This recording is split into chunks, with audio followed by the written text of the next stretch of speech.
Dear student, आप सभी का स्वागत है हमारे इस यूट्यूब चैनल में।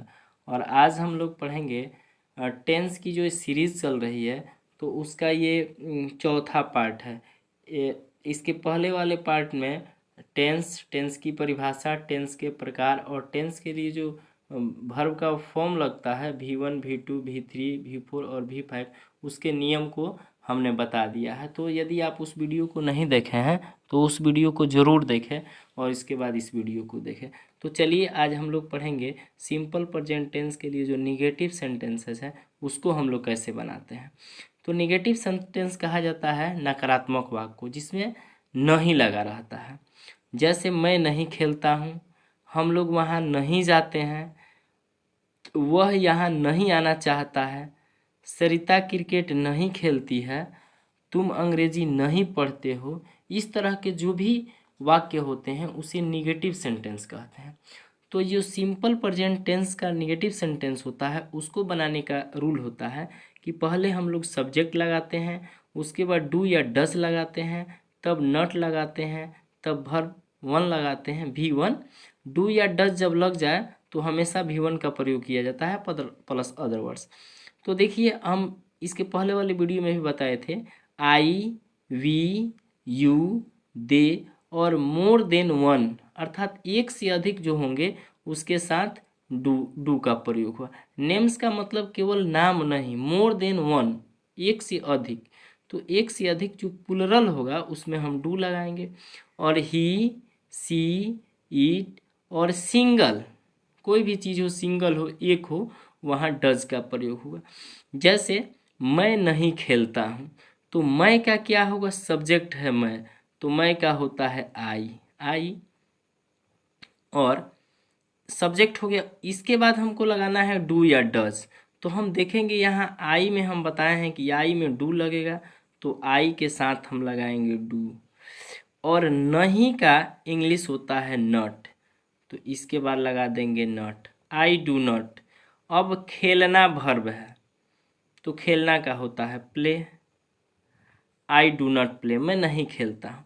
उसके बाद है कि हम लोग वहाँ नहीं जाते हैं, तो यहाँ सब्जेक्ट है हम लोग, तो हम लोग का होता है वी के साथ देखिए, वी के साथ भी लगता है डू, तो वी के साथ लिख देंगे डू, सब्जेक्ट प्लस डू या डज प्लस नॉट, चूँकि नहीं है तो उसके लिए नॉट, वी डू नॉट।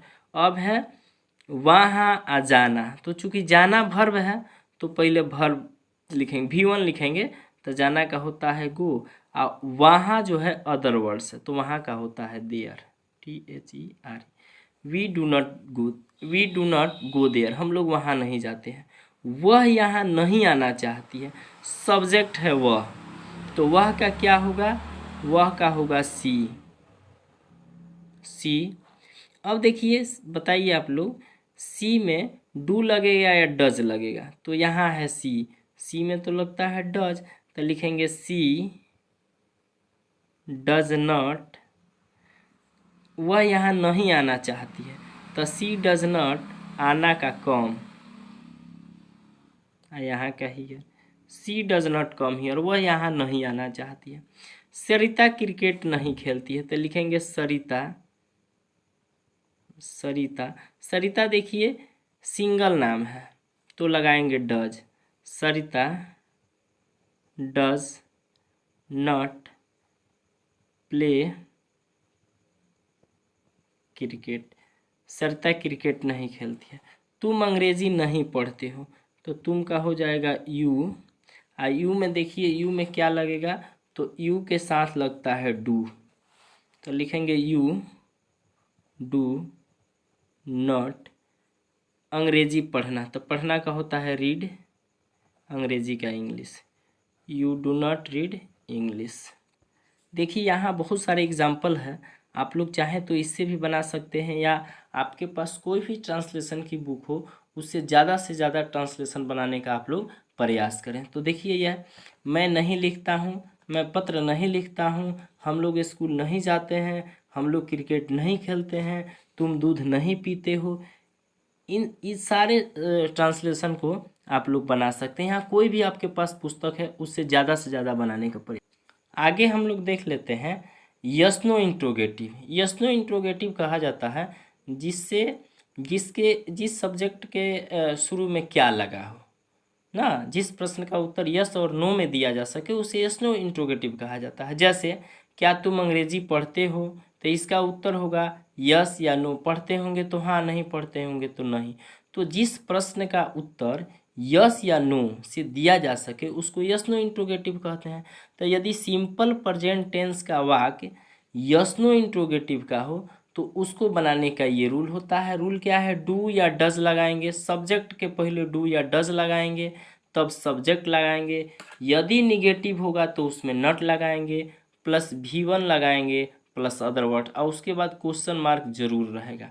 जैसे क्या तुम अंग्रेजी पढ़ते हो, क्या मोहन यहाँ नहीं रहता है, वह अंग्रेजी बोलती है क्या। देखिए क्या शुरू में रहे या लास्ट में रहे, यह है यस नो इंट्रोगेटिव। क्या वह मुस्कुराती है, तो इसको हम कैसे बनाएंगे, देखिए क्या तुम, तो पहले सब्जेक्ट का हम सिलेक्शन कर लेंगे कि सब्जेक्ट क्या है, और सब्जेक्ट के अनुसार ही हम डू या डज का प्रयोग करेंगे। क्या तुम, यहाँ तुम है तो तुम में हम लोग जानते हैं कि डू का प्रयोग होता है, तो डू को पहले कर देंगे डू, उसके बाद सब्जेक्ट यू, डू यू अंग्रेजी पढ़ते हो, read English, do you read English, last में क्वेश्चन मार्क जरूर देंगे। उसके बाद क्या मोहन यहाँ नहीं रहता है, तो मोहन है, देखिए मोहन, तो इसमें डू नहीं डज लगाते हैं, डज मोहन, क्या मोहन यहाँ नहीं रहता है, रहना का, डज मोहन नॉट होगा पहले, नॉट लिव हियर, लास्ट में क्वेश्चन मार्क। क्या वह अंग्रेजी बोलता है क्या, तो यहाँ वह है, वह में लगेगा डज, डज सब्जेक्ट है ही, डज ही बोलना speak, does he speak English, last में क्वेश्चन मार्क। क्या वह मुस्कुराती है, तो डज सी, मुस्कुराना का स्माइल, डज सी स्माइल। इसके अलावा यहाँ बहुत सारे ट्रांसलेशन हैं, इसको भी आप लोग बना सकते हैं।